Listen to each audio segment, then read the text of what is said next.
వినాయకుడిని ఎందుకు నిమజ్జనం చేస్తారో తెలుసా?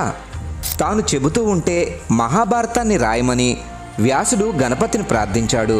గణపతి అందుకు అంగీకరించి, నేను రాయడం ఆపకూడదు కాబట్టి నువ్వు ఆగకుండా చెప్పాలి అని షరతు విధించాడు.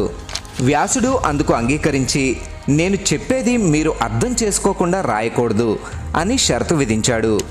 గణేశుడు అందుకు ఒప్పుకోవడంతో వ్యాసుడు చెప్పడం మొదలుపెట్టాడు. గణపతి రాస్తూనే ఉన్నాడు. అలా రాసేప్పుడు లేఖిని విరిగిపోతే వినాయకుడు తన దంతాన్ని విరిచి దాంతో రాయడం మొదలుపెట్టాడు.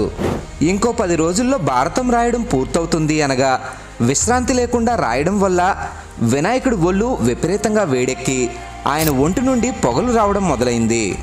అది గమనించిన వ్యాసుడి శిష్యుడు వైశంపాయనుడు బంకమట్టిని ప్రతిరోజు వినాయకుడు ఒళ్ళంతా రాసేవాడు. అలా 9 రోజులు గడిచాక 10వ రోజు మహాభారతం రాయడం పూర్తవగానే